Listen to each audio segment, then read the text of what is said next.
सादसुल साहब आपके जाने बढ़ते हैं। हसन रजा की बात आपने सुनी, अदील वड़ाइच की आपने बात सुनी। जो मामला चल रहे हैं कुछ ना कुछ जो है दोनों तरफ से कहा जा रहा है कि कुछ मस्बत निकलेगा, और जैसा कि अदील वड़ाइच ने भी कहा कि पार्लियामान में वापसी की राम भाई हवार होती हुई तहरीक इंसाफ की दिखाई दे रही है। लेकिन जो बात आज अदालत ने की है बड़े वाजे तौर पर कि 14 मई का फैसला बरकरार है। अगर हुकूमत ही डिलेइंग टैक्टिक्स अपनाती है कि जी मुज़ाकरात चल रहे हैं, तो क्या होगा ऐसे में अगर 14 मई की तारीख भी मजीद करीब आ जाती है, अदालत फिर क्या फैसला लेगी? देखिए, अदालत के पास कोई हथियार तो है नहीं कि अदालत अपने इस वक्त जो जज साहिबान मौजूद हैं 15 के करीब, वो कोई क्लाशनकोफ उठा के सड़कों पे तो नहीं निकल आएंगे 14 मई के दिन इलेक्शन करवाने के लिए। ना ही वो टैंकों पे और जहाज़ों पे सवार होके तो अपना ऑर्डर इम्प्लीमेंट करवा सकते हैं।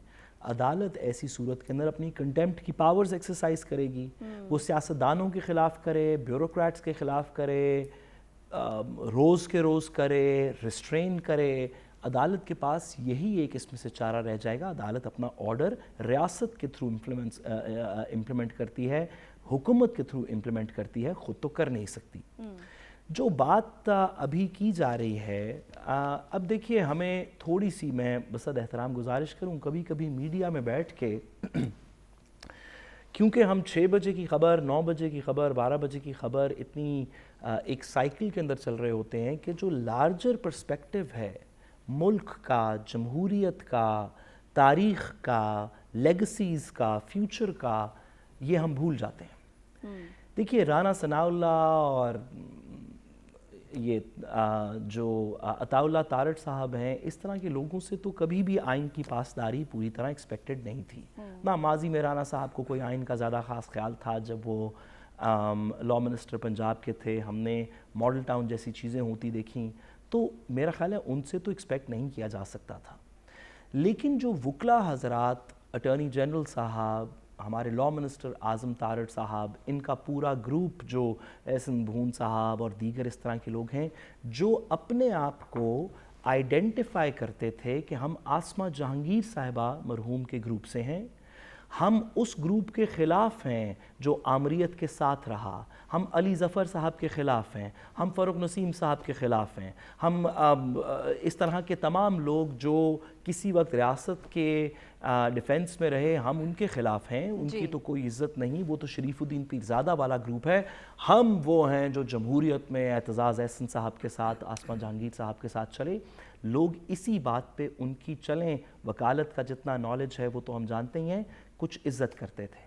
अब अगर आप, अनफॉर्चुनेटली, अफसोस के साथ कहना पड़ता है, और ये तारीख़ 30-40 साल में बनी, इसके लिए लोगों ने कोड़े खाए। आसमा जहांगीर साहिबा के कोड़े खाते की तस्वीरें हमने देखी। लोगों ने बड़ी कुर्बानियाँ दी ये रेपुटेशन कल्टिवेट करने की, डेमोक्रेसी की। जी आज आप देखते हैं कि वो तमाम लोग, वही तमाम लोग, लॉ मिनिस्टर साहब, अटॉर्नी जनरल साहब, बार काउंसिल्स जो हमारी एहसन भून साहब वगैरह के जो लोग हैं, वो हुकूमत के साथ मिलके जमहूरियत और आइन के खिलाफ खड़े। किसी का ये कहना नहीं कि आइन में 90 दिन में इलेक्शन नहीं होने। वो कहते हैं कि जी होने तो हैं, लेकिन वो हम करा लें, पहले सेंसस करवा लें, फिर हल्का बंदियाँ करवा लें, फिर वो प्रिंट छपवाना है, वो जी पैसे नहीं हैं, वो जी पुलिस वाले नहीं आएंगे। भाई यही बात तो इसी तरह के हालात तो यूब खान ने कह के मार्शल लॉ लगाया, इसी तरह के हालात के ऊपर तो ज़िया-उल-हक साहब आए। ये जो कानून की तशरीह लॉ मिनिस्टर साहब और अटॉर्नी जनरल साहब कर रहे हैं, ये तो शरीफुद्दीन पीरज़ादा की तशरीह है ना, कि किस वजह से आइन इंप्लीमेंट नहीं हो सकता, या इसको जमहूरियत को और अवाम को साइड स्टेप कैसे किया जा सकता है, कैसे हम अवाम तक ना जाएं और चंद लोग जो कुछ मखसूस दफातर में बैठे हैं उनकी मर्जी पे रियासत को चलाते रहें।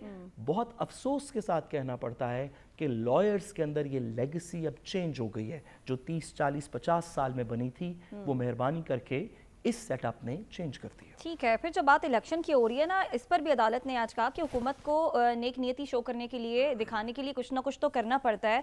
जहां हुकूमत उज़र पेश करती है कि ये वो मामलात हैं जिसकी वजह से हम इलेक्शन नहीं करा सकते वक्त पर, तो अदालत की जानिब से मिसालें दी गई चंद दीगर मुल्कों की। तुर्की की भी मिसाल दी गई कि तुर्की में ज़लज़ला आया लेकिन उसके बावजूद इलेक्शन हुए।